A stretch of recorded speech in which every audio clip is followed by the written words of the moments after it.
അസ്സലാമു അലൈക്കും വറഹ്മത്തുള്ളാഹി തആല വബറകാത്തു.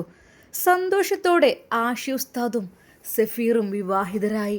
അതെ, അവരുടെ ആദ്യരാത്രി ദിവസം ഒട്ടും പ്രതീക്ഷിക്കാതെയുള്ള ആ ഒരു സർപ്രൈസ് എല്ലാം കൊണ്ടും നമ്മുടെ സഫീർ ഒരു ഷോക്കിൽ തന്നെയാണ്.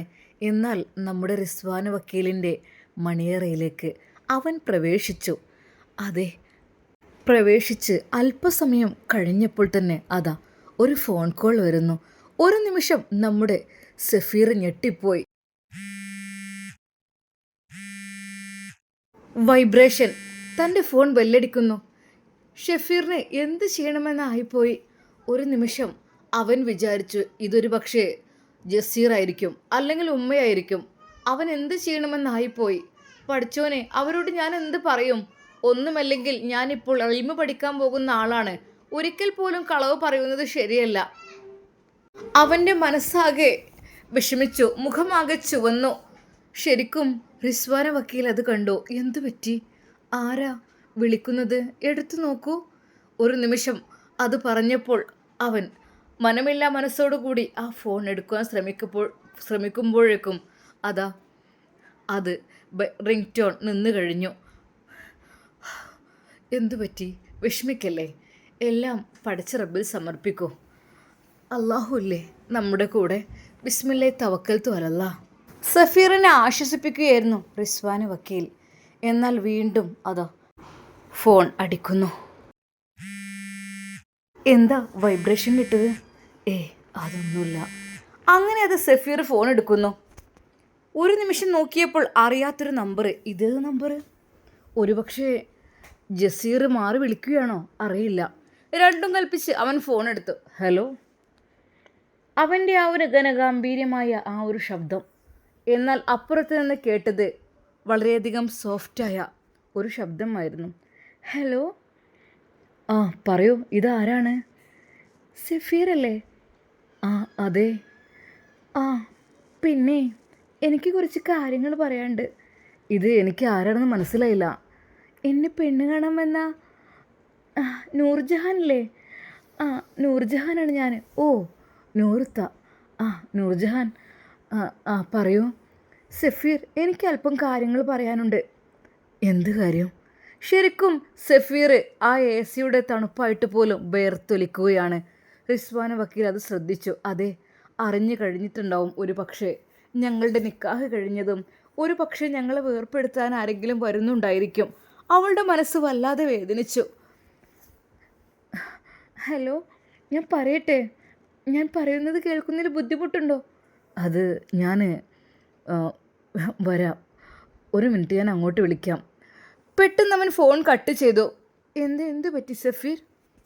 അത് അവളോട് എങ്ങനെ പറയണം, എന്ത് പറയണമെന്നായിപ്പോയി. വിളിച്ചത് ആരാണ് സഫീർ? ജസീറാണോ? അത് ഉമ്മയാണോ? എന്തേലും കാര്യങ്ങൾ പറഞ്ഞേക്കോ. നമ്മൾ എത്രയെന്ന് കരുതി മറച്ചു വെക്കും? വിവരങ്ങളെല്ലാം പറഞ്ഞേക്കൂ. വരുന്നിടത്ത് വെച്ച് കാണാം. എന്നാലും അൽഹംദുലില്ലാഹ്, ഒരു ദിവസമെങ്കിലും നിക്കാഹ് കഴിഞ്ഞ് നമുക്ക് കൂടെ അല്പസമയങ്ങളിൽ നിൽക്കാൻ കഴിഞ്ഞല്ലോ. അതും വലിയ ഭാഗ്യം. അൽഹംദുലില്ലാഹ്. അവൾ കണ്ണീരോടെ ഓർത്തു. അത് തൻ്റെ സഫീറിനെ ഏത് നിമിഷവും അവർ പിടിച്ചുകൊണ്ട് പോകും എന്നുള്ള കാര്യം അവൾക്ക് ഉറപ്പായി. എന്നാൽ സഫീർ പറഞ്ഞു, മോളെ, ഞാനിപ്പോൾ വരാം, ഒരു മിനിറ്റ്. എന്തു പറ്റി? ഒന്നുമില്ല, ഒരു കോൾ ചെയ്യാനാണ്. അങ്ങനെ അതാ സഫീർ വാതിൽ തുറന്നു. കാരണം ഒരു പക്ഷേ എന്തായിരിക്കും അവൾ പറയുന്നത്, അതവൾ അറിഞ്ഞു കഴിഞ്ഞാൽ വല്ലാതെ വിഷമിക്കും എന്നതുകൊണ്ട് തന്നെ അവൻ വാതിൽ തുറന്ന് പുറത്തേക്കിറങ്ങി ആ ബാൽക്കണിയിലേക്ക് നടന്നു. ആ നമ്പറിലേക്ക് തിരിച്ചു വിളിച്ചു. ഹലോ സഫീർ, എനിക്ക് ചില കാര്യങ്ങൾ പറയാനുണ്ട്. ശരിക്കും സഫീറിൻ്റെ കൈകാലുകൾ തളർന്നു. അതെ, അവൻക്ക് തോന്നി ഒരു നിമിഷം ഞാനത് വിളിച്ച് പറയട്ടെ എന്നുള്ളത്. കാരണം എൻ്റെ നിക്കാഹ് കഴിഞ്ഞ് നൂർജഹാൻ, ഇനി ഒരിക്കലും എനിക്ക് നിന്നെ വിവാഹം കഴിക്കാനാവില്ല എന്നുള്ളത് പലതവണ പറയട്ടെ എന്ന് കരുതി അവൻ്റെ മനസ്സ് അതിനു വേണ്ടി തുടുത്തു. പക്ഷേ അവനത് പറഞ്ഞില്ല. പകരം അവൾ ഇങ്ങനെയാണ് പറയുന്നത്. സഫീർ, എന്നെ കാണാൻ വന്ന അന്നു മുതൽ തന്നെ എനിക്ക് ചില കാര്യങ്ങളൊക്കെ പറയണമെന്നുണ്ട്. സഫീർ, ഞാൻ നിന്നോടൊരു കാര്യം പറയട്ടെ? പറയൂ. ഞാൻ എന്ത് എനിക്ക് പറയാമെന്ന് അറിയുന്നില്ല. പറഞ്ഞോളൂ, എന്താണെങ്കിലും. ഞാൻ പറഞ്ഞത് അനുസരിക്കുമോ? അതെ, ഞാൻ ഇൻഷാ അല്ലാ ശ്രമിക്കാം. എന്താ അപ്പോൾ എന്നെ ഇഷ്ടമല്ലല്ലേ? അത് ശരിക്കും സഫീറിന് എന്ത് പറയണമെന്നായിപ്പോയി. കാരണം ആദ്യ രാത്രി തൻ്റെ മണവാട്ടി മണിയറയിൽ തന്നെ കാത്തിരിപ്പുണ്ട്. ആ സമയത്താണ് നൂർജഹാൻ എന്നെ വിളിച്ചത്. ഞാൻ എന്ത് സമാധാനം പറയും? പറയൂ സഫീർ, എന്നെ ഇഷ്ടമല്ലേ? നൂർജഹാൻ, അത് എനിക്ക് ചെറുപ്പം മുതലേയുള്ള ഇഷ്ടം എന്ന് വെച്ചാൽ എൻ്റെ ഒരു ഇത്താത്തയുടെ രൂപത്തിലാണ് ഞാൻ കണ്ടത്. ആ ആയിക്കോട്ടെ, എന്നാലും എന്താ ഇഷ്ടമുണ്ടല്ലോ, അത് മതി. അപ്പോൾ പറയൂ, എന്താണ്? സഫീർ, എനിക്കൊന്ന് വിശദമായി സംസാരിക്കണം. അതിനല്പസമയം വേണം. എന്താ, സമയമുണ്ടോ? അത് അത് തൻ്റെ പ്രിയപ്പെട്ട ഭാര്യ റൂമിൽ കാത്തിരിക്കുന്നുണ്ട്.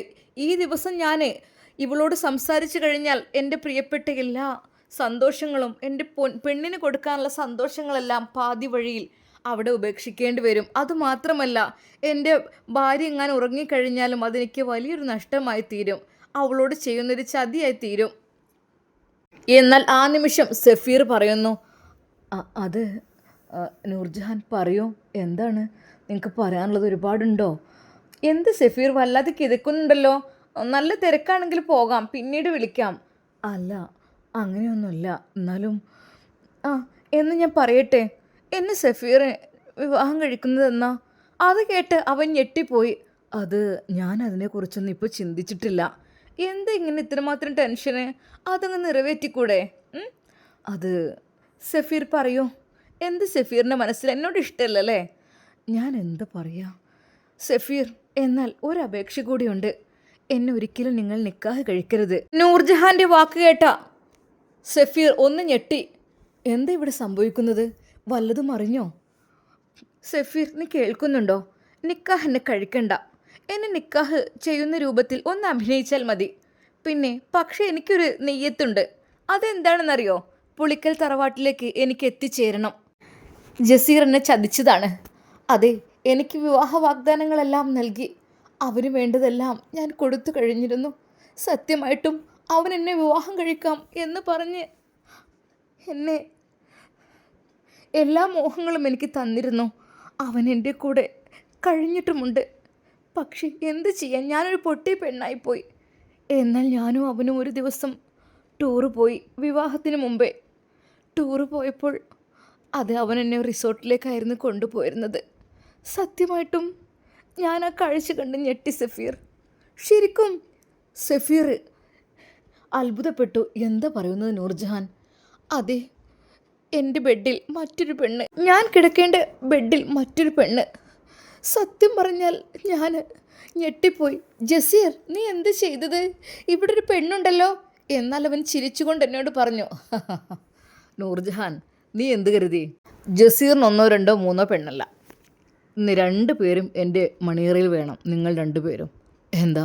അതാണ് ഞാൻ ആഗ്രഹിച്ചിരുന്നത്. സുന്ദരിയായ നൂർജഹാനെ ഞാൻ ജീവന് തുല്യം സ്നേഹിക്കുന്നുണ്ട്. എന്നതിലുപരി എൻ്റെ ഭാര്യ കാമുകിയ സ്ഥാനത്തേക്കൊക്കെ ഞാൻ നിന്നെ ക്ഷണിച്ചതാണ്. എന്നാൽ ഭാര്യയല്ലാത്ത നിരവധി കാമുകന്മാർ എനിക്കുണ്ട്. പക്ഷേ ഈ ബെഡിൽ, ഈ റൂമിൽ നിങ്ങൾ 2 പേരും എനിക്ക് ഇണയാവണം ഈ ദിവസം. അതിനു വേണ്ടിയിട്ടാണ് ഞാൻ നിന്നെ കൊണ്ടുവന്നത്. എന്നാൽ നൂർജഹാൻ പൊട്ടിത്തെറിക്കുകയായിരുന്നു. എന്തൊരു ചതിയാണിത്! കാരണം എന്നെ വിവാഹം കഴിക്കാം എന്നൊക്കെ പറഞ്ഞ് എല്ലാം നിശ്ചയിച്ചുറപ്പിച്ച് ഇപ്പോൾ ഇത്രയ്ക്കും വലിയൊരു ചതി വിവാഹത്തിന് മുമ്പേ തനിക്ക് ഏൽക്കേണ്ടി വന്നാൽ, ഒരു പക്ഷേ വിവാഹം കഴിച്ചു കഴിഞ്ഞാൽ ഇതിനേക്കാൾ വലിയ അപരാധങ്ങളിൽ എനിക്ക് പെടേണ്ടി വരും. അതുറപ്പാണ്. അത് ശരിക്കും വലിയ ചതി തന്നെയാണ്. സഫീർ ഇതെല്ലാം കേട്ട് ഞെട്ടിത്തെറിച്ചു. നൂറ, എന്താ പറയുന്നത്? അതെ അതെ സഫീർ, അതുകൊണ്ട് മാത്രമാണ് ഞാൻ ആ വിവാഹത്തിൽ നിന്ന് പിന്മാറിയത്. അതിൻ്റെ പേരിൽ അവൻ എന്നെ ഒരുപാട് ബ്ലാക്ക്മെയിൽ ചെയ്തിട്ടുണ്ട്. അത് എൻ്റെ പല നഗ്ന ഫോട്ടോകളും എടുത്ത് അത് ഞാൻ പബ്ലിക്കിലിടും, അങ്ങനെ എങ്ങനെ എന്നൊക്കെ പറഞ്ഞ് എന്നെ ഒരുപാട് വേദനിപ്പിച്ചിട്ടുണ്ട്. ശരിയാണ്, ആങ്ങളെയും പെങ്ങളും മക്കളാണ്. നിങ്ങൾ പെങ്ങളുടെ മക്കളാണെങ്കിൽ ഞാൻ ആങ്ങളയുടെ മകളാണ്. പക്ഷേ നിങ്ങളുടെ ആ പണത്തിനും നിങ്ങളുടെ ആ ഒരു അഹങ്കാരത്തിനൊക്കെ മുമ്പിൽ എൻ്റെ ഉപ്പ അവിടെ തോൽക്കുകയായിരുന്നു. സത്യം പറഞ്ഞാൽ ആങ്ങളെയാണ് പെങ്ങളാണ് ഭയങ്കര ശത്രുക്കളാണ്. പക്ഷെ ജസീർ എന്നെ ചതിച്ച കാര്യം അത് നമ്മുടെ കുടുംബത്തിൽ അധികം ആളുകളൊന്നും അറിഞ്ഞിട്ടില്ല. ഇതെല്ലാം ഞാൻ സഫീറിനോട് തുറന്ന് പറയുകയാണ്. അതിനു വേണ്ടിയിട്ട് വീണ്ടും എൻ്റെ വിവാഹക്കാര്യം പറഞ്ഞപ്പോൾ ഞാൻ തന്നെ പറഞ്ഞതാണ് ഞാൻ സഫീറിനെ വിവാഹം കഴിച്ചോളാം എന്നുള്ളത്. അതുകൊണ്ട് തന്നെ ഉമ്മാക്കും, അതായത് നിങ്ങളുടെ ഉമ്മക്കും വളരെയധികം ഇഷ്ടമായിരുന്നു അത് ഞാൻ. പക്ഷേ എനിക്ക് ചില പഴയ കണക്കുകളുണ്ട്. എൻ്റെ മുമ്പിൽ വെച്ചിട്ട് ഒരു പെണ്ണുമായി അത് വേണ്ടാത്ത പ്രവൃത്തികളിൽ അവൻ ഏർപ്പെട്ടു.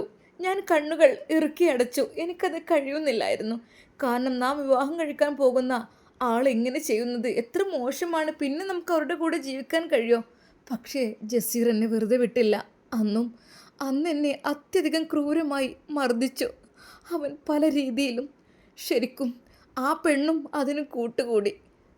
ആ പെണ്ണും പല രീതിയിൽ എൻ്റെ വസ്ത്രങ്ങളെല്ലാം പിടിച്ചു വലിച്ച് കീറുകയും പല രീതിയിൽ വേണ്ടാത്ത രീതിയിലുള്ള അക്രമങ്ങൾ ചെയ്യുകയും ചെയ്തു എൻ്റെ ശരീരത്തിൽ. അതുകൊണ്ട് തന്നെ ഒരിക്കൽ പോലും ഞാൻ മറ്റൊരു വിവാഹത്തെക്കുറിച്ച് ആലോചിച്ചിട്ടില്ല. പക്ഷേ ഇപ്പോൾ വീട്ടുകാരും എല്ലാവരും നിർബന്ധിക്കുന്നു വിവാഹത്തെക്കുറിച്ച്. എന്നാൽ എനിക്കൊട്ടും താല്പര്യമില്ല. പകരം എനിക്ക് ജസീറിനോട് പകരം വീട്ടണം. എൻ്റെ പ്രിയപ്പെട്ട സഫീർ, ഒരിക്കലും ഞാൻ നിന്നെ ആഗ്രഹിച്ചിട്ടല്ല. അതെ, അവിടേക്ക് എത്തിപ്പെടാൻ ഇത് മാത്രമേ വഴിയുള്ളൂ എന്ന് കരുതിയിട്ട് മാത്രമാണ്. കാരണം ജസീർ പല പല കുറ്റകൃത്യങ്ങൾ ചെയ്യുന്ന ആളാണ്. അന്ന് എന്നെ ഒരുപാട് ഉപദ്രവിച്ചു. എന്നാൽ അവൻ്റെ മുമ്പിലേക്ക് ഞാൻ മണവാട്ടിയായി വരും. എന്നിട്ട് അതെ, ഞാൻ സഫീറിൻ്റെ മണവാട്ടി എന്ന പേരിലാണ് വരിക. പക്ഷേ ഒരിക്കൽ പോലും സഫീർ, ഞാൻ നിൻ്റെ ബെഡ്റൂമിൽ ഉണ്ടാവില്ല. ഒരിക്കലും അത് ഞാൻ ആഗ്രഹിക്കുന്നുമില്ല. നിൻ്റെ മണവാട്ടി എന്ന പേരിൽ ഞാൻ വരും. പക്ഷേ ഒരിക്കലും നീ എന്നെ നിക്കാഹ് ചെയ്യരുത്. വെറും അഭിനയിക്കൽ മാത്രം മതി. എന്നിട്ട് അതെ, ഇതിനൊക്കെ പകരം വീട്ടാനുണ്ട്. മാത്രമല്ല സഫീർ, എനിക്കൊരു കാര്യം കൂടി പറയാനുണ്ട്. എന്നെ ഇത്രമാത്രം ഉപദ്രവിച്ച കാര്യം ഞാൻ എൻ്റെ കുടുംബത്തിലൊന്നും പറഞ്ഞിട്ടില്ലെങ്കിലും നിൻ്റെ ഉമ്മയോട്, അതായത് അമ്മായിയോട് പറഞ്ഞു. അമ്മായി വിവാഹ വാഗ്ദാനം നൽകി എന്നെ അവൻ ടൂറ് കൊണ്ടുപോയി. കൊണ്ടുപോയപ്പോഴത്തെ അവസ്ഥ കണ്ട് ഞാൻ ഞെട്ടി അമ്മായി. എന്താടി? അതെ, ആ ബെഡിൽ ഒരു പെണ്ണ് കിടക്കുന്നു. ശരിക്കും എൻ്റെ മുമ്പിലിട്ടുകൊണ്ട് അവളെ പലതും ചെയ്തു. പോരാത്തിന് അവർ രണ്ടുപേരും എന്നെയും ഉപദ്രവിച്ചു. ഞാൻ അത് അമ്മായിയോട് പറഞ്ഞപ്പോൾ അമ്മായി പറഞ്ഞത്, നിനക്ക് വേറെ വല്ലതും പറയാനുണ്ടോ? നിനക്ക് എൻ്റെ മോൻ്റെ കുറ്റമല്ലാതെ വേറൊന്നും പറയാനില്ലേ? അവന് ഇഷ്ടം പോലെ പെണ്ണ് ഇനിയും കിട്ടും. നീ തന്നെ വേണമെന്നില്ല. നീ നിൻ്റെ പാട്ടിന് പോയിക്കോ. അവന് പെണ്ണ് കിട്ടാനാണോ പാട് എന്ന് പറഞ്ഞ് അവരെന്നെ അത്രക്കും പരിഹസിക്കുകയായിരുന്നു. സത്യം പറഞ്ഞാൽ നിൻ്റെ ഉമ്മയും ആള് ഭയങ്കര പോക്കാണ്. എൻ്റെ അമ്മായിയായിട്ട് പറയല്ല, അത്രക്കും ദേഷ്യമാണ് എനിക്ക്. കാരണം അത്രക്കും മോശമായ രീതിയിൽ എൻ്റെ പേരിൽ പലതും പറഞ്ഞുണ്ടാക്കിയ അമ്മായി. ഓള് വേറെ ആരെയും കണ്ടുവച്ചിട്ടുണ്ടാവും. അതുകൊണ്ടായിരിക്കും ഈ വിവാഹത്തിന് സമ്മതിക്കാത്തത്. അന്ന് എൻ്റെ വീട്ടുകാർ വായിൽ നിന്ന് ഒരുപാട് ഞാൻ കേട്ടു സഫീർ. സത്യമായിട്ടും ഞാൻ പറഞ്ഞു ഈ വിവാഹത്തിന് ഞാൻ തയ്യാറല്ലാന്ന്. എന്നാൽ അവരെല്ലാവരും എൻ്റെ നേർക്കെടുക്കുകയായിരുന്നു. എന്താടി നിൻ്റെ ഉദ്ദേശം? നിനക്ക് മറ്റു വല്ല അവിഹിത ബന്ധവുമുണ്ടോ? അങ്ങനെയൊക്കെ പറഞ്ഞിട്ട് പല രീതിയിലും അവരെല്ലാവരും കൂടെ എൻ്റെ നേർക്ക് വന്നു. എന്നാൽ നിൻ്റെ ഉമ്മയായ എൻ്റെ അമ്മായി വന്നു. എടി, എന്ത് കാര്യത്തിന് വേണ്ടിയിട്ടാണ് എൻ്റെ മോനെ അപമാനിക്കാൻ നീ ശ്രമിച്ചത്? അവൻ്റെ വിവാഹം ഉണ്ടാകുമെന്ന് അറിഞ്ഞിട്ടും നീ എന്തിനു വേണ്ടിയിട്ടാണ് ഇതിൽ നിന്ന് പിന്മാറിയത്? നിനക്ക് എന്തോ ഉണ്ട്, വേറെ എന്തോ ചുറ്റിക്കളി ഉണ്ട്. അല്ല, നീ ഒരിക്കലും ഇതിൽ നിന്ന് പിന്മാറൂല. അമ്മായി, ഞാൻ പറഞ്ഞില്ല നിങ്ങളോട്.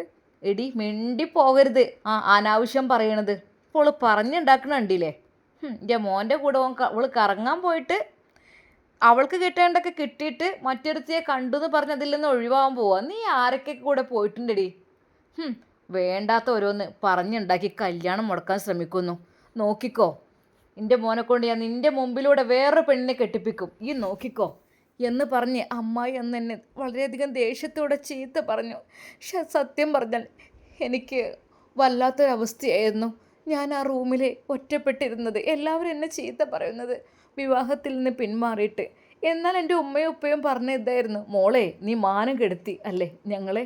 എന്നാൽ ഇപ്പോൾ വിവാഹക്കാര്യത്തെക്കുറിച്ച് പറഞ്ഞപ്പോൾ ഞാൻ തന്നെയാണ് പറഞ്ഞത്, അതെ ഞാൻ തന്നെ അവർ വിവാഹം കഴിച്ചോളാം, സഫീറിൻ്റെ ഭാര്യയായിട്ട് ഞാൻ പോയിക്കോളാം എന്ന് പറഞ്ഞത്. പക്ഷേ അതൊരിക്കലും നിൻ്റെ ഭാര്യയായി നിൻ്റെ കൂടെ ജീവിക്കാനല്ല. പകരം എന്നെ കഷ്ടപ്പെടുത്തിയില്ലേ നിൻ്റെ ജ്യേഷ്ഠൻ ജസീർ, അവനൊത്തിരി എൻ്റെ മുമ്പിൽ വെച്ച് ആ പെണ്ണിനെ എന്തൊക്കെ എനിക്ക് ആലോചിക്കാൻ കൂടി കഴിയുന്നില്ല. അത്രയ്ക്കും മോശമായ രീതിയിൽ എന്നെ അവൻ്റെ മുമ്പിൽ ഇട്ടിട്ട് അങ്ങനെയൊക്കെ ചെയ്തില്ലേ? അതിനൊക്കെ പകരമായിട്ട് അതെ എനിക്ക് അങ്ങോട്ട് വരണം. എനിക്ക് പുളിക്കൽ തറവാട്ടിലേക്ക് വന്നേ തീരൂ. അതിന് പ്രിയപ്പെട്ട സഫീർ, നീ തൽക്കാലം ഒരു കളവ് പറയണം. ഞാൻ അവളെ രജിസ്റ്റർ മാരേജ് ചെയ്തു, വിവാഹ പാർട്ടികളൊന്നും കൂടുതൽ വേണ്ട എന്ന് പറഞ്ഞ്, എന്നിട്ട് ഒരു ദിവസം മാത്രം അങ്ങോട്ട് വന്നാൽ മതി.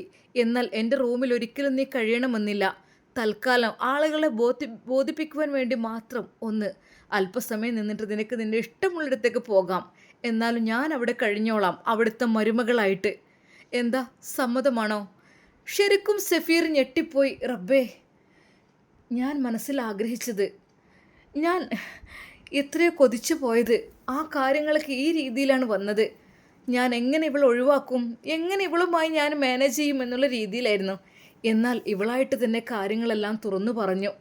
ഒരു നിമിഷം അവൻ പടച്ച റബ്ബിനെ സ്തുതിച്ചു. അല്ലാ, അൽഹംദുലില്ലാ, നീ എത്ര കാരുണ്യവാനാണ്. അത് എൻ്റെ ഉമ്മയോടും എൻ്റെ ജ്യേഷ്ഠനോടുള്ള പക തീർക്കുവാൻ വേണ്ടിയിട്ടാണ് അവൾ വരുന്നതത്രേ. അത് വന്നോട്ടെ. എൻ്റെ ജ്യേഷ്ഠൻ തികച്ചും അത്രക്കും മോശം പ്രവൃത്തി ചെയ്യുന്നവനാണ്. അതെ, ഓരോ പെൺകുട്ടികളെ കൈകാലൊടിച്ചുകൊണ്ടും ഉപദ്രവിച്ചുകൊണ്ടും ഓരോരുത്തരുടെ ബലാത്സംഗം ചെയ്തുകൊണ്ടും ജീവിക്കുന്ന അവന് അവളൊരു പക്ഷേ ഒരു പാഠം പഠിപ്പിക്കും, അതുറപ്പുണ്ട്. അല്ലെങ്കിൽ എൻ്റെ റിസ്വാന വക്കീലിന് വരെ അതൊരു പാരയായിരിക്കും. അവൻ അവളെ വെറുതെ വിടില്ല, അതെനിക്ക് നന്നായിട്ടറിയാം. എന്നാൽ ഈ സമയം അതാ ഒരു കാര്യം കൂടി അതാ അവൾ പറയുന്നു. സഫീർ മോൻ എന്നോട് ക്ഷമിക്കണം കേട്ടോ. കാരണം മോൻ എന്നെ കാണാൻ വരുന്നതും അതൊക്കെ ഞാനങ്ങ് അഭിനയിച്ച് തീർത്തതായിരുന്നു. അതെ പൊന്നു മോനെ, നീ ഒന്നും വിചാരിക്കരുത്, നീ എൻ്റെ അനിയൻ്റെ സ്ഥാനത്താണ്. പക്ഷേ ഒരു കാര്യം കൂടി നീ അറിയണം. അതായത് എന്നോട് ജസീർ പറഞ്ഞൊരു കാര്യമുണ്ട്. നിങ്ങൾ വിവാഹം കഴിച്ചോളൂ, എനിക്ക് മറ്റൊരു പെണ്ണ് സെറ്റാണ്. അതെ, അത് മറ്റൊന്നുമല്ല, അവൾ വക്കീലാണ്. എന്നിട്ട് അവളുമായിട്ട് ഒന്ന് വിലസണം എന്നും പറഞ്ഞിട്ടുണ്ട് എന്നോട്. എന്നാൽ അത് കേട്ട സഫീർ ഞെട്ടിത്തെറിച്ചു പോയി. അതും പറഞ്ഞോ? അതെ, അവളെ കെട്ടാനായിട്ടാണ് നടക്കുന്നത്. തീർച്ചയായും, ഉറപ്പായിട്ടും. അതെ റിസ്വാൻ വക്കീൽ, അത് മോനെ അറിയുമോ അവളെ? അങ്ങനെയെങ്കിൽ അവളോടൊന്ന് പറയണം, ദയവായി അതിൽ കുടുങ്ങിപ്പോവരുത്. അവൻ്റെ ആ വലയിൽ പെട്ടുകഴിഞ്ഞാൽ ഒരു പെണ്ണും വെറുതെ ആയിരിക്കില്ല. കാരണം ഓരോ പെണ്ണുങ്ങളെയും അവൻ നശിപ്പിക്കും, ഇല്ലാതെയാക്കും. ഒരു പക്ഷേ ഗർഭിണിയായി ഉപേക്ഷിച്ച ചരിത്രവുമുണ്ടല്ലോ അവൻ്റെ വീട്ടിൽ, അല്ലേ? അറിയുന്നതല്ലേ? അറിയാം, എല്ലാം അറിയാം. അപ്പോൾ മോനെ പറഞ്ഞേക്ക്. കാരണം ആ ഒരു വക്കീലിലാണ് ഇപ്പോൾ അവൻ്റെ കണ്ണ് കിടക്കുന്നത്. അത് പലരോടുമായിട്ട് പറഞ്ഞിട്ടുമുണ്ട്. അതെ, ഈ ഒരു നിക്കാഹ് കഴിഞ്ഞ ഉടനെ തന്നെ, നമ്മുടെ നിക്കാഹ് കഴിഞ്ഞ ഉടനെ അവന് അവളെ സ്വന്തമാക്കും, അതാണ് പറയുന്നത്. അതുകൊണ്ട് ആ പെൺകുട്ടിയോട് പറയണം, ഒരിക്കൽ പോലും അവൻ്റെ ചതിയിൽ പെട്ടുപോകരുത്. അവൻ എന്തൊക്കെ പറഞ്ഞ് പ്രലോഭിപ്പിക്കുവാൻ ശ്രമിക്കുകയാണെങ്കിലും ആ ഒരു കെണിയിൽ പെട്ടുപോകരുത് എന്ന് പറയണം കേട്ടോ. ഇത് പറയാൻ മാത്രമാണ് ഞാൻ വിളിച്ചത്. ബുദ്ധിമുട്ടായെങ്കിൽ സോറി. അപ്പോൾ നിക്കാഹ് എന്ന കർമ്മം വേണ്ട, തൽക്കാലം ഒരു അഭിനയം മാത്രം. അല്ലെങ്കിൽ വെറുതെ ഒരു രജിസ്റ്റർ ഓഫീസിൽ പോയി അതും ഞാൻ തന്നെ ചെയ്തോളാം. വേറൊന്നും വേണ്ട. തൽക്കാലം എൻ്റെ കൂടെ കുറച്ച് സമയം നിന്ന് നിന്നാൽ മാത്രം മതി. ബാക്കി കാര്യം ഞാൻ ഏറ്റു. ശരിക്കും സഫീർ അവളുടെ വാക്കുകൾ കേട്ട് ഞെട്ടിപ്പോയി. എന്തൊക്കെ റബ്ബേ ഞാൻ കേൾക്കണത്. ഇപ്പോൾ സമാധാനമായി എനിക്ക്. കാരണം അവളെ ഞാൻ വിവാഹം കഴിക്കണ്ടല്ലോ, ആ കാര്യത്തിൻ്റെ പേരിൽ ഇനി പ്രശ്നം ഉണ്ടാവില്ലല്ലോ. അവൾ സത്യസന്ധമായി കാര്യങ്ങളെല്ലാം പറഞ്ഞു. അല്ലെങ്കിലും പലനാൾ കള്ളൻ ഒരു നാൾ പിടിയിലെന്നാണല്ലോ. ഒരുപാട് കാലം എൻ്റെ ജ്യേഷ്ഠൻ അങ്ങനെ ജീവിക്കും, പല പെണ്ണുങ്ങളെയും ചതിച്ചുകൊണ്ട്. എന്നാൽ ഇനി അതിന് സമ്മതിക്കില്ല. അതിനു വേണ്ടിയിട്ടാണ് നൂർജഹാൻ ഒരുങ്ങിക്കെട്ടി ഇറങ്ങിയിരിക്കുന്നത്, അതും തൻ്റെ ഭാര്യയായിട്ട്. നൂർജഹാൻ്റെ മനസ്സിൽ പല ചിന്തകളുണ്ട്. എന്നാൽ മനസ്സിൻ്റെ ഉള്ളിൽ അല്പം ആശ്വാസം തോന്നി. അല്ലാ, വലിയൊരു ഭാരം തലയിൽ നിന്നൊഴിഞ്ഞ പോലെ. ഇനി എനിക്ക് എൻ്റെ പ്രിയതമയോട് സുഖസുന്ദരമായി ജീവിക്കാലോ. ഭാഗ്യം. പഠിച്ചവനെ, അവളുടെ മനസ്സിൻ്റെ ഉള്ളിൽ നെയ്യത്ത് എന്താണ്, അതൊക്കെ നീ പൂർത്തീകരിച്ച് കൊടുക്കല്ല. അല്ലാതെ വേറെ വഴിയില്ലല്ല. കാരണം അങ്ങനെ ഒരുത്തി വേണം ആ വീട്ടിലേക്ക്. എങ്കിൽ മാത്രമേ അവരൊന്ന് പഠിക്കൂ. മറ്റേത് എല്ലാവരെയും പീഡിപ്പിച്ചുകൊണ്ടും ഉപദ്രവിച്ചുകൊണ്ടും ബുദ്ധിമുട്ടിച്ചുകൊണ്ടും അവരിടങ്ങേറാക്കും. അതെ, എൻ്റെ പെണ്ണ് എന്ന പേരിൽ അവൾ അവിടെ ജീവിക്കട്ടെ. ആ അവകാശത്തിൽ, എനിക്കുള്ള അവകാശത്തിൽ അവൾ അവിടെ ജീവിച്ചോട്ടെ. No problem. ആ വീട്ടിന് അത് അത്യാവശ്യമാണ്. അതെ, എൻ്റെ ഉമ്മ ഭരിക്കുന്നു, അവനും അതിനനുസരിച്ച് ഭരിക്കുന്നു. പാവം വല്യമ്മയെ വരെ വൃദ്ധസദനത്തിൽ കൊണ്ടു ചെന്നാക്കി. എന്നാൽ ഇനി അവൾ വരട്ടെ, ശക്തിപൂർവ്വം അവൾ വരട്ടെ, എന്നിട്ട് അവിടെ ഒന്ന് എല്ലാവരെയും നിലക്ക് നിർത്തണം. സഫീറിനും അത് വലിയ സന്തോഷമായി. എന്നാൽ അവസാനം പറഞ്ഞ വാക്ക്, അതെ, റിസ്വാന എന്ന പേരിലൊരു വക്കീലിനെ അവന് ഇഷ്ടമാണത്രേ. അവളെ സ്വന്തമാക്കാൻ അവന് എല്ലാവിധ അടവുകളും പയറ്റുന്നുണ്ട്. ആ കുട്ടിയോട് പറയണം, ചതിയിൽ പെട്ടുപോകരുതേ, അവൻ്റെ വിവാഹത്തിന് സമ്മതിക്കരുതേ എന്ന് പറയണം. എന്നാൽ എൻ്റെ കയ്യിലാണ്, എൻ്റെ ഭാര്യയായിട്ടാണ് അവൾ നിൽക്കുന്നതെന്ന് നൂർജഹാൻ അറിയില്ലല്ലോ. എന്തായാലും എല്ലാം കൂടെ മനസ്സിനുള്ളിൽ വല്ലാത്തൊരു സന്തോഷം വന്ന പോലെ നേരെ വാതിൽ തുറന്ന് അതാ അകത്തേക്ക് കയറി പാവം റിസ്വാന വക്കീൽ. അവൾ ആ ബെഡിലിരുന്ന് മോളെറിച്ചു. സ്നേഹത്തോടെ അവൻ വിളിച്ചു. ആ വന്നോ? ഫോൺ വിളിച്ചു കഴിഞ്ഞോ? അതെ. എന്താ നല്ലോണം വേർത്തിട്ടുണ്ട്, എന്നാ മുഖത്ത് സന്തോഷമുണ്ട്. എന്താ ആരാ? അവരെന്തെങ്കിലും പറഞ്ഞോ? എന്താ? എനിക്കാകെ ടെൻഷനായിരുന്നു. ഞാൻ ദിക്റുകൾ ചൊല്ലിക്കൊണ്ടിരിക്കുകയായിരുന്നു. പേടിക്കണ്ട, അള്ളാഹു നമ്മുടെ കൂടെ ഉണ്ടെന്ന് പറഞ്ഞത് ശരിയാണ്. വിളിച്ചത് മറ്റാരുമായിരുന്നില്ല. ആരായിരുന്നു? അതെ, വിളിച്ചത് എൻ്റെ പേരിൽ വിവാഹം പറഞ്ഞ ആ പെണ്ണ് നൂർജഹാൻ. ഓ, അവരോ? എന്താ പറഞ്ഞത്? അവർ പറഞ്ഞു, താൽക്കാലികം ഒരു അഭിനയം മാത്രം, പക്ഷേ എനിക്കവിടെ എത്തിപ്പെടണം. എൻ്റെ ജ്യേഷ്ഠൻ അവളെയും ചതിച്ചിട്ടുണ്ടത്രേ. സത്യമായിട്ടും അവളെയും വിവാഹ വാഗ്ദാനം നൽകി കൂട്ടിക്കൊണ്ടു പോയിട്ടുണ്ട്. എന്നിട്ട് മറ്റൊരു പെണ്ണിനെ മുമ്പിൽ വെച്ച് അങ്ങനെയൊക്കെ എന്തൊക്കെയോ ചെയ്തിരുന്നു എന്ന് പറഞ്ഞു. അതൊക്കെ പിന്നെ വിവാഹത്തിൽ നിന്ന് പിന്മാറിയപ്പോൾ എല്ലാവരും അവളെ ചീത്ത പറഞ്ഞു. പക്ഷേ ഇവൻ്റെ സ്വഭാവം കൊണ്ട് അവൾ മാറിപ്പോയതാണ് എന്നൊക്കെ പറഞ്ഞത്. എന്തായാലും പഠിച്ചോന് പലനാൾ കള്ളൻ ഒരു നാൾ പിടിയിലെന്നാണല്ലോ. പടച്ച റബ്ബ് എല്ലാം കാണുന്നുണ്ട്. ഒരു നാൾ അതൊക്കെ ഇതാവും. ജസീറിൻ്റെ കാര്യങ്ങളൊക്കെ ഏകദേശം തീരുമാനമായി തുടങ്ങിയിട്ടുണ്ട്. എന്നാൽ ഒരു നിമിഷം അവൻ വിചാരിച്ചു, ജസീർ എൻ്റെ ജ്യേഷ്ഠനായതുകൊണ്ട് പറയുകയല്ല, നിൻ്റെ അക്രമങ്ങൾ അവസാനിപ്പിക്കാൻ അവൾ വരും. ഒരിക്കലും ഇനി ഒരാളെ നിനക്ക് ചതിക്കാനാവില്ല. നീ ഒരുപാട് ആളെ ചതിച്ചില്ലേ, ഒരുപാട് ആളെ ഉപദ്രവിച്ചില്ലേ, എന്തിനാണ് ഇത്രയധികം അക്രമങ്ങൾ വാരിക്കൂട്ടിയത്? എന്നാൽ ഇതെല്ലാം അതാ അവളോട് പറഞ്ഞപ്പോൾ ശരിക്കും അവളും പടച്ച റബ്ബിനെ സ്തുതിച്ചു. അൽഹംദുലില്ലാ. അതെ, എല്ലാവർക്കും പേടി സ്വപ്നമായ ജസീറിനെ തളയ്ക്കാൻ ഒരു പെണ്ണെങ്കിലും വന്നു കഴിഞ്ഞാൽ അത് ഏറ്റവും നല്ലത് തന്നെ. അതും ആ വീട്ടിലുള്ളത് സഫീർ. സത്യമായിട്ടും ഈ നിക്കാഹിന് വേണ്ടി അഭിനയിക്കാൻ എന്തായാലും പോകണം. അതെ, എന്നിട്ട് അവൻ്റെ ആ കൊമ്പൊടിയണം. അത് ഞാനും ആഗ്രഹിച്ചതാണ്. കാരണം ഇനി എൻ്റെ നേർക്കാണല്ലേ അവൻ. അതെ, അവൻ എന്നെയും പൂട്ടിയിട്ട് ഒരുപാട് ഉപദ്രവിച്ചിട്ടുണ്ടല്ലോ. എൻ്റെ വായിൽ പ്ലാസ്റ്റർ ഇട്ടിച്ച് കൈകളും കാലുകളും കെട്ടി ആ ഇരുട്ടുമുറയിൽ കൊണ്ടുപോയിട്ടതൊക്കെ അതൊക്കെ വെച്ച് നോക്കുകയാണെങ്കിൽ, അവൻ്റെ പേരിൽ കേസ് കൊടുക്കുകയാണെങ്കിൽ അവന് പുറത്തിറങ്ങാൻ പറ്റില്ല. പക്ഷേ അവൻ പണം വാരിയെറിഞ്ഞ് എല്ലാം കരസ്ഥമാക്കുകയാണ് ചെയ്യുന്നത്. എന്തൊക്കെ തന്നെയായാലും ഏത് വമ്പനായാലും ഒരു നാൾ വീഴുമല്ലോ. എന്നാൽ സഫീറിൻ്റെ മുഖത്തേക്ക് അവൾ നോക്കിയപ്പോൾ അവൻ്റെ മുഖത്ത് പുഞ്ചിരിയായിരുന്നു, ആശ്വാസത്തിൻ്റെ. ഹോ ഭാഗ്യം. ഞാൻ വിചാരിച്ച് നൂർജഹാൻ എന്ത് ചെയ്യും ഞാൻ എന്ന അവസ്ഥയിലായിരുന്നു. സത്യമായിട്ടും ഇപ്പോഴാണ് എൻ്റെ പെണ്ണ് എനിക്ക് സമാധാനമായത്, സന്തോഷമായത്. റിച്ചുമോളെ. അത് സ്നേഹത്തോടെ അവൻ അവളെ വിളിച്ചു. അവൻ്റെ നെഞ്ചിലേക്ക് അതാ അവൾ ചാഞ്ഞു. അവളുടെ നെറുകയിൽ അവൻ തുരുതുരെ ചുംബിച്ചു. ആ ഒരു ആദ്യരാത്രി അവർക്ക് വെറുമൊരു ആദ്യരാത്രി ആയിരുന്നില്ല, മറിച്ച് സന്തോഷത്തിൻ്റെയും സഹനത്തിൻ്റെയും ത്യാഗത്തിൻ്റെയുമൊക്കെ ആദ്യരാത്രിയായിരുന്നു. എങ്കിലും അവർക്ക് വല്ലാത്തൊരു സന്തോഷവുമുണ്ട്. കാര്യം ഇനി അവനെ ഭയക്കേണ്ടല്ലോ എന്നുള്ളത്. അങ്ങനെ അതാ നമ്മുടെ റിസ്വാന വക്കീലും നമ്മുടെ സഫീറും ഒന്നായി തീരുകയാണ്. അവരുടെ മനസ്സിൻ്റെ ഉള്ളിലെ ആ ആഗ്രഹം അതെല്ലാം ഇവിടെ ഇതാ പൂർണ്ണമാവുകയാണ്. അവർ രണ്ടുപേരും ഒന്നായി അലിഞ്ഞു ചേരുവാൻ വേണ്ടി വെമ്പൽ കൊള്ളുന്നു. അവരുടെ സന്തോഷകരമായ ആ ഒരു ജീവിതത്തിലേക്ക് ഇനി ആരും കട്ടുറുമ്പായി വരില്ല എന്നും അവർ മനസ്സിൽ ആശ്വസിക്കുന്നു. കാരണം ജസീറിനെ തളയ്ക്കാൻ ഒരു പെണ്ണ് വരുന്നു എന്നുള്ള കാര്യം അതവർക്ക് വലിയൊരു ആശ്വാസമായി. റിസ്വാൻ വക്കീലും സഫീറും അതാ അവരുടെ മനസ്സിനുള്ളിലുള്ള ആഗ്രഹങ്ങളെല്ലാം ആ മണിയറയിൽ തുടങ്ങുകയായി. അവർ രണ്ടുപേരും അവിടെ ഒന്നായിത്തീരുന്നു. ഇൻഷാ അല്ലാ നമുക്കിതിൻ്റെ ബാക്കി ഭാഗം നാളെ കാണാം. അതുവരേക്കും എല്ലാവർക്കും അസ്സലാമു അലൈക്കും വറഹ്മത്തുള്ളാഹി തആല വബറകാതുഹു.